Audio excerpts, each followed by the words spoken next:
Hola, en aquesta ocasió anem a treballar l'estequiometria de les reaccions químiques i, concretament, el concepte de reactiu limitat.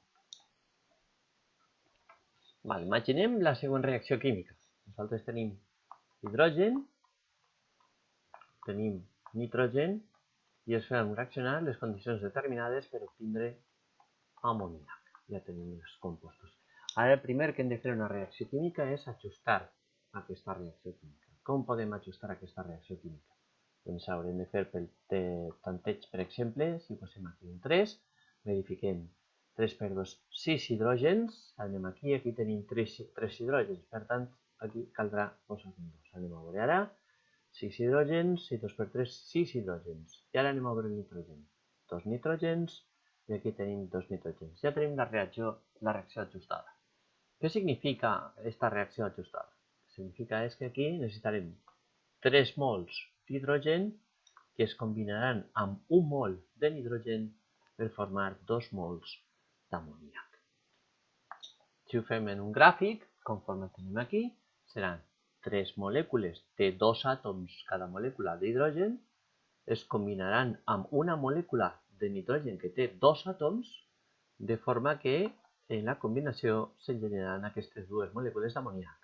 Un nitrogen i 3 hidrògens, un nitrogen i 3 hidrògens. Això seria una reacció completa, una reacció en la qual tenim la quantitat exacta de reactius per poder formar la reacció. Però què passa si jo ara, en lloc de tindre tota la quantitat necessària de nitrogen o d'hidrogen, doncs, per exemple, com és el cas, només tinc 2 molècules d'hidrogen a combinar amb una molècula de nitrogen? Doncs el resultat serà que jo podré combinar un àtom de nitrogen amb 3 d'hidrogen, però me quedaran després sense reaccionar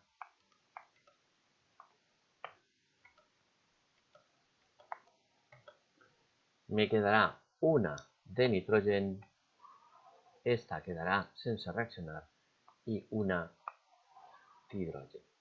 Doncs el reactiu limitant serà aquell que es troba en la menor quantitat respecte de la relació estequiomètrica amb la resta de reactius. És a dir, el que es troba en menor quantitat. Per tant, hem d'identificar quin és el reactiu limitant. Una vegada identificat quin és el reactiu limitant, podrem fer els càlculs de la quantitat de substància que s'obtindrà.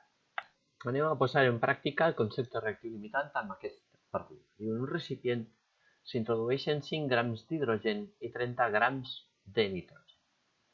Determina la quantitat màxima d'amoníac que s'obtindrà. Per poder fer aquest càlcul, el que farem serà establir un quadre de reacció, un quadre de reactius, que serà, ho podem posar d'esta manera. Anem a col·locar aquí i anem a col·locar en este quadre els compostos, les substàncies que reaccionen. 3 d'hidrogen més una de nitrogen per formar 2 d'amoníac.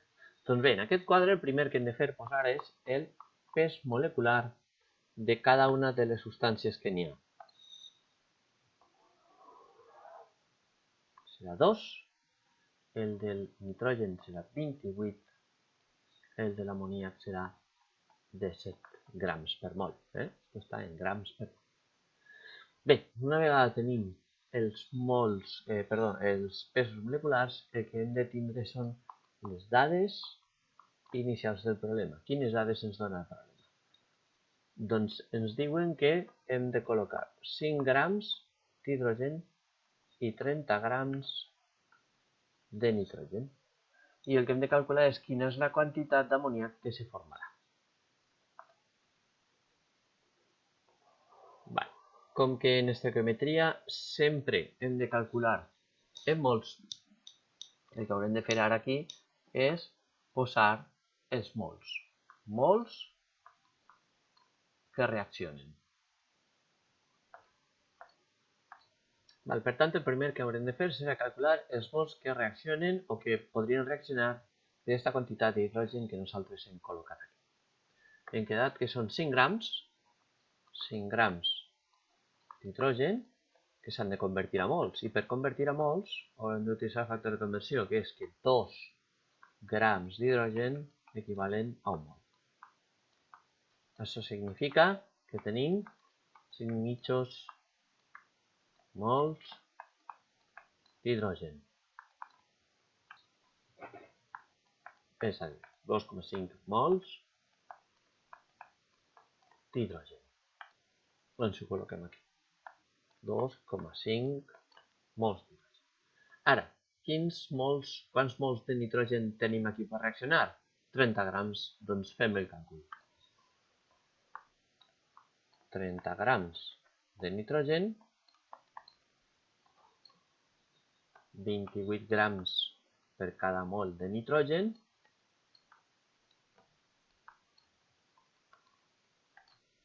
equival a 1,07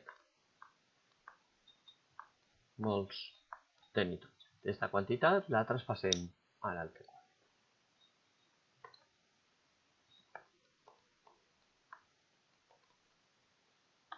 Ja tenim els mols que han de reaccionar o que poden reaccionar. 2,5 d'hidrogen, 1,0 de nitrogen. Però bé, quin és el reactiu limitant? És a dir, quin es troba en menor quantitat de la que toca?